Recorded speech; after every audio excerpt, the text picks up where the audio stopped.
Haitis Prime Minister Joseph Jourès resigned on Wednesday in the midst of an ongoing social and political crisis. On Wednesday, Danish health authorities announced the exclusion of AstraZeneca COVID-19 vaccine from its national vaccination protocol. And Russian Navy vessels will conduct artillery exercises in the Black Sea in response to the deployment of 2 United States warships in the region.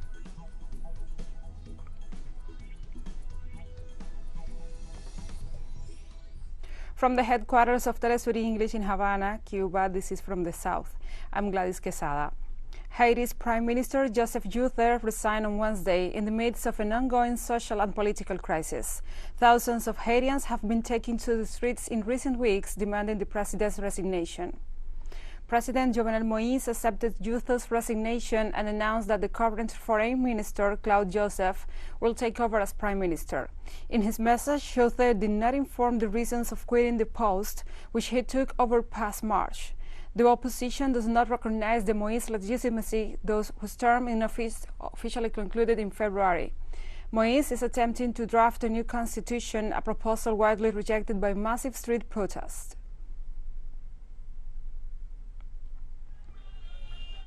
The president of Venezuelan National Assembly presented evidence this Tuesday of the lies and manipulation of former opposition lawmakers used to justify the theft of the nation's assets seized in the United States. In a press conference, Jorge Rodriguez pointed out that an extreme sector of the opposition, headed by Juan Guaidó and protected by Washington, are trying to set up a scenario to promote the theft of more than $53 million seized by the United States government by seeking to manipulate figures so that the U.S. Office of Foreign Assets Control approves the move. Jorge Rodriguez stressed that the seized assets could be used to purchase much-needed vaccines for millions of citizens.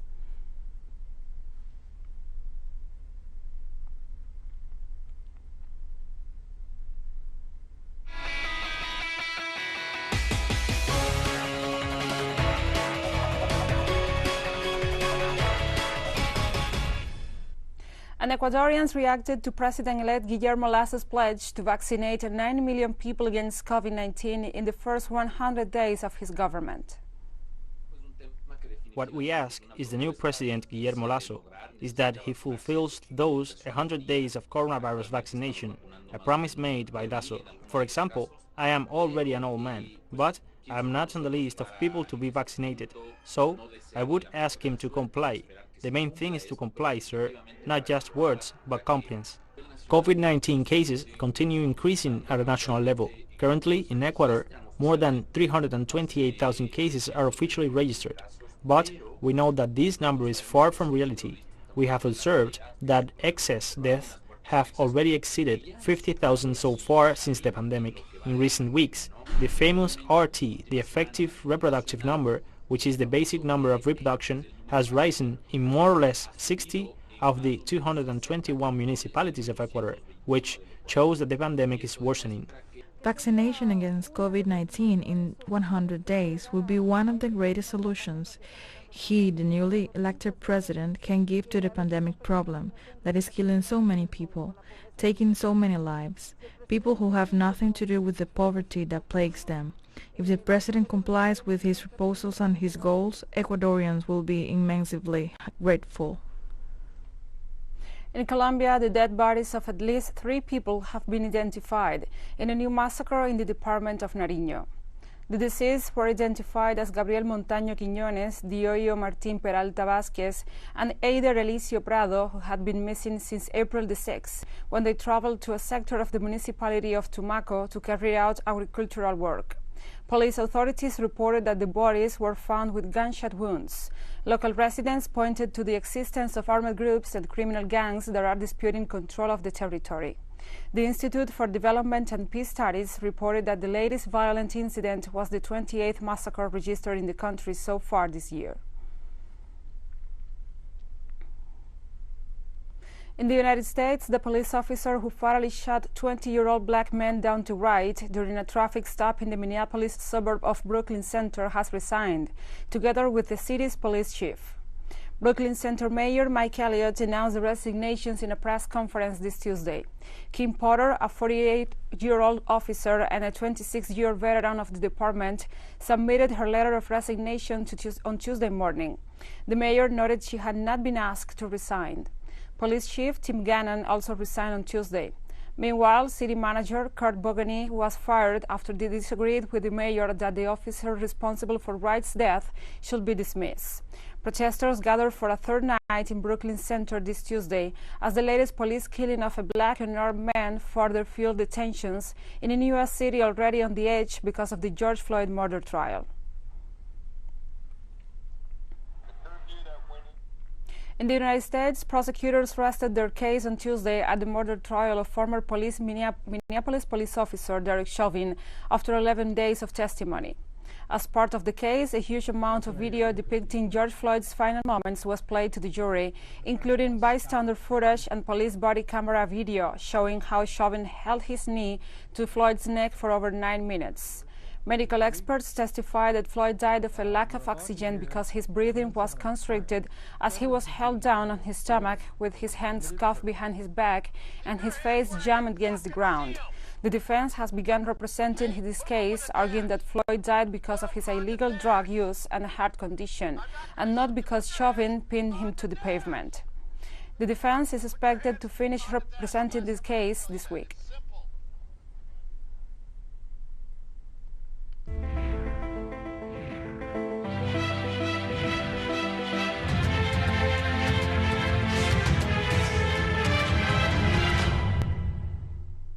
La Soufriere volcano, located on the Caribbean island of St. Vincent, fired an enormous amount of ash and hot gas early on Monday, in the biggest explosive eruption since volcanic activity began late last week. There were no immediate reports of injuries or death, but government officials rushed to respond to the latest eruption. Roughly 16,000 people who live in communities close to the volcano were evacuated under government orders last Thursday, but an unknown number have remained behind and refused to move. Checkpoints are now in place, and residents of St. Vincent are not allowed to cross into the red-dominated red zone that surrounds the volcano. Several neighboring countries have offered logistical support and humanitarian aid in the face of the natural disaster. Prime Minister Ralph Gonsalves has expressed gratitude for the multiple gestures of solidarity and noted that it could take 4 months for life to go back to normal in St. Vincent, part of an island chain that includes the Grenadines.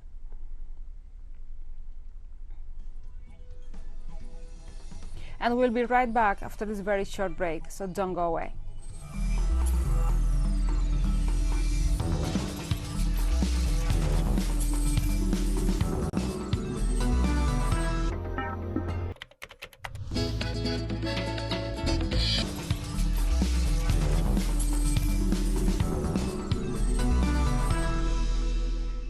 Welcome back to From the South. This Wednesday, Danish Health Authority announced the exclusion of AstraZeneca COVID-19 vaccine from its national vaccination protocol. The move comes after reports of a possible link between very rare cases of initial blood clots, bleeding, low blood platelets counts. Danish Health Authority also said the COVID-19 epidemic is currently under control in the country and other vaccines are available against COVID-19, so it will continue the vaccination program without the AstraZeneca vaccine. In March, several European countries, including France, Italy, Sweden, and Germany, discontinued or limited the use of the AstraZeneca vaccine. Meanwhile, European Commission's head Ursula von der Leyen announced the bloc is heavily turning over to the Pfizer COVID-19 vaccine to make up for suspending Johnson & Johnson's immunization doses. We are now entering into negotiations with BioNTech Pfizer for a third contract. This contract will foresee the delivery of 1.8 billion additional doses of vaccine over the period of 2022 and 2023. And the good news is vaccination is picking up speed across Europe. Member states have received over 126 million doses of vaccines as of yesterday.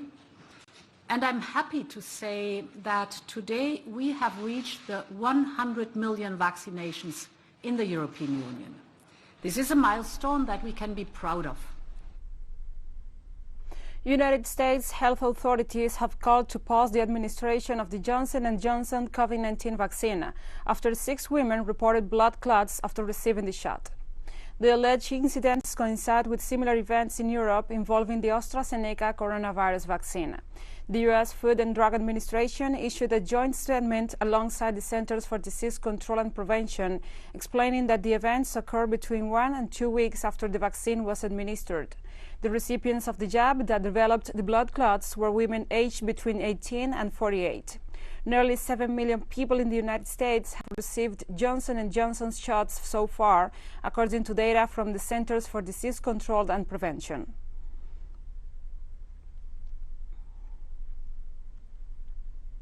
On Tuesday, French Prime Minister Jean Castex announced the suspension of all flights to and from Brazil in a move to curb the spread of a new COVID-19 variant found in the South American country. The Prime Minister explained that due to the worsening situation and after meetings between the government and health authorities, it was decided to stop all air traffic with Brazil until further notice. According to health experts, the Brazilian strain, known as P1, is particularly lethal and one of the main causes for the increase in France's coronavirus death toll. In March, the French health minister reported that around 6% of COVID-19 cases in the country were the more contagious strains that were first found in Brazil and also in South Africa. In Moscow, Russian President Vladimir Putin was given the second jab of the Sputnik V vaccine on Wednesday, with a message of hope.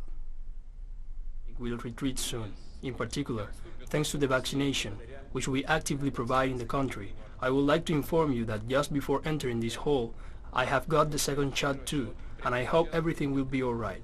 I am even sure about it, and I wish you the same. I believe you care about yourself and your relatives, that you do the same thing and follow my example. Uruguay has reported a 24-hour record death toll, having gone from one of the least affected countries to registering the highest number of new daily cases per capita in the world. Government data released late Monday show a record 71 deaths in the previous 24 hours, bringing the toll to 1,533 in the country of 3.4 million inhabitants. The figures are still low compared to many other nations in the region, but some 1,300 of the fatalities, or nearly 90%, have been registered since January this year, and a third in April alone. Long held up as an example in the fight against COVID-19, Uruguay has never imposed a curfew or lockdown, despite calls from some health experts, and businesses, bars and restaurants remain open.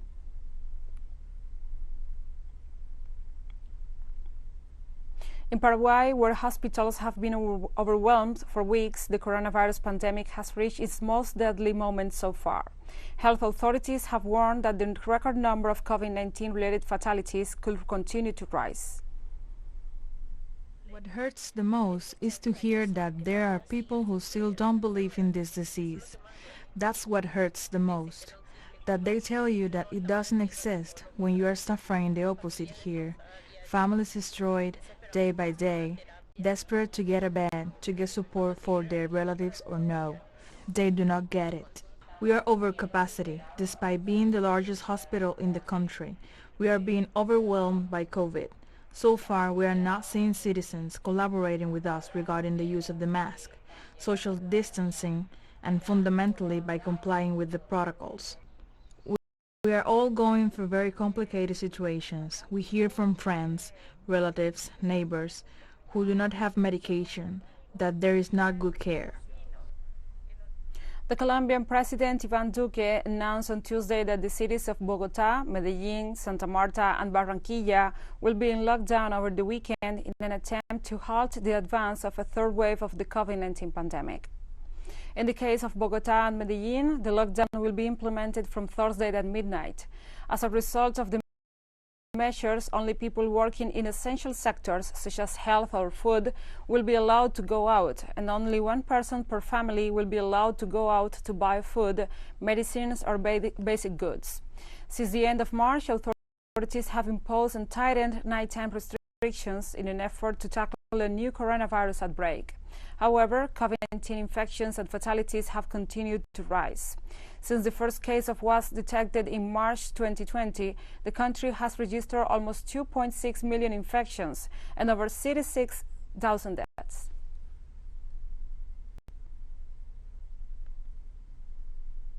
The Bolivian government launched an international campaign this Tuesday to demand the waiver of patents for vaccines and drugs against COVID-19. The proposal was presented by Foreign Minister Rogelio Mayra at a meeting in La Paz with diplomats accredited in the country and made public at a press conference held after the meeting.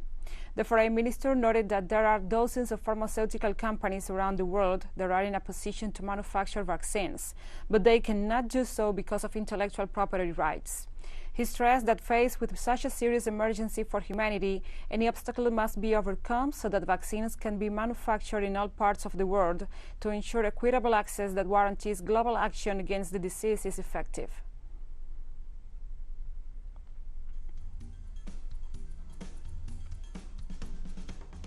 And we have more stories coming up after a final short break, so stay with us.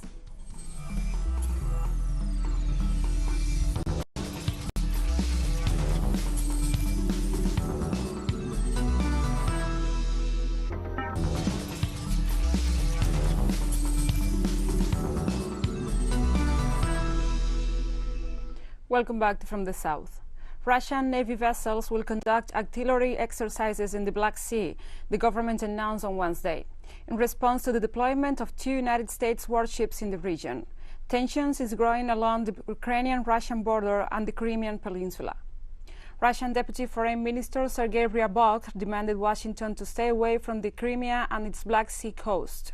The official described the presence of the American ships as a provocation for Moscow, which puts his country to the test. The White House has earlier announced the deployment of 2 warships under the pretext of supporting Ukraine in the face of what it called the increase of Russian military presence on the border.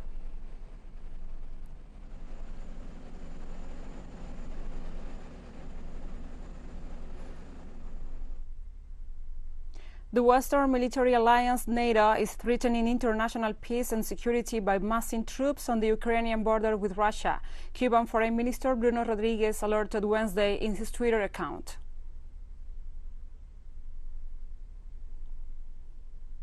In Niger, 20 school children were burned to death in a fire in several classrooms in a straw hut in Niamey, as announced by the commander of Niger's Fire Department of State Televisions this Tuesday. According to reports citing witnesses, the fire broke out at around 4 p.m. when the victims were in class. The origin of the fire is still unknown. Niger's Prime Minister visited the scene of the tragedy on the outskirts of the capital and offered his condolences to parents. To remedy the lack of classrooms in the country, authorities are building thousands of straw huts where children take classes, sometimes sitting on the ground. Fires in these highly flammable classrooms are common, but rarely result in casualties. In Cape Town, South Africa, indigenous activists celebrate a landmark victory in its almost 400 years battle in reclaiming ancestral land after the invasion by Dutch colonial forces in 1652. Johan Abrahams extended the event. When the Dutch set up a refreshment station at the Cape in 1652, they gradually displaced the indigenous Khoi, denying them access to this river called the Liesbeek. Battles over the lush pastures continued for centuries. It is also here where the Khoi won a historic battle against the Portuguese in 1510, killing the Viceroy Francisco de Almeida. Developers, Liesbeek Leisure Property Trust, acquired the land in 2015. At first, a Khoi group called First Nations Collective was opposed to the development on what they considered to be sacred ancestral land. Developers subsequently agreed on including the Khoi in the development, setting aside land for a media center, an eco-trail, an amphitheater, and an indigenous garden. At an official function, developers signed an agreement committing them to the proposed development. When I understood the cultural significance of the Greater Cape area, and specifically this area at the River Club, it led me to reach out to the First Nations, say, let us restore your heritage. Let's build an international media center. Let's build an international First Nations cultural center, an environmental center, and work together to educate people about the history of South Africa. A day that will be remembered and remembered and remembered.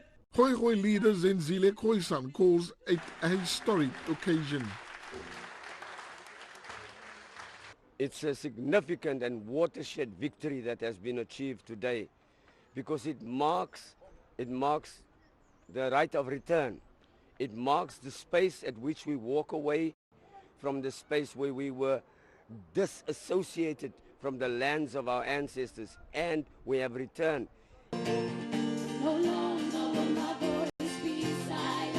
In South Africa, descendants of the Aboriginal Khoi and San groups, currently classified as coloured, are still fighting for recognition as First Nations.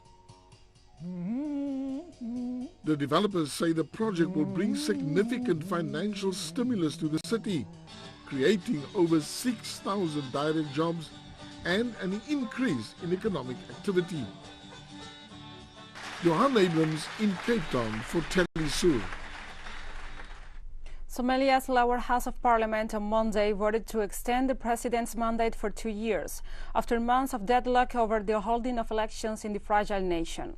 However, the Speaker of the Senate upper house, which will normally have to approve the legislation, immediately slammed the move as unconstitutional. The country has been in a constitutional crisis since the mandate of President Mohamed Abdullah Mohamed, better known by his nickname Farmajo, ran out in February. Farmajo and the leaders of Somalia's 5 semi-autonomous federal states has reached an agreement in September that paved the way for indirect parliamentary and presidential elections in late 2020 and early 2021.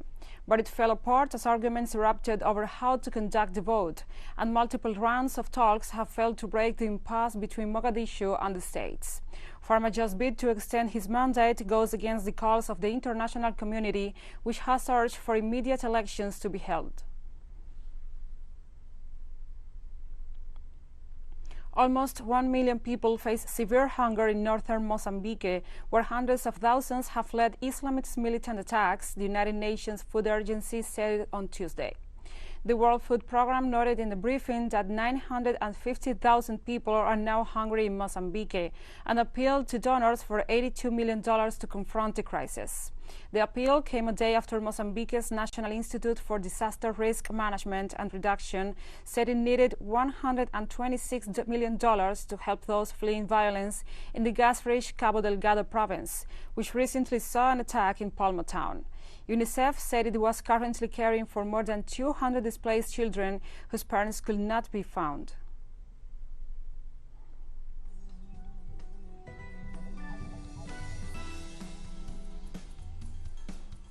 And we have come to the end of this news brief. But remember, you can find this and many other stories on our website at telesurenglish.net. And also, if you feel so inclined, please join us on social media. We're on Facebook, Twitter, Instagram, and Telegram.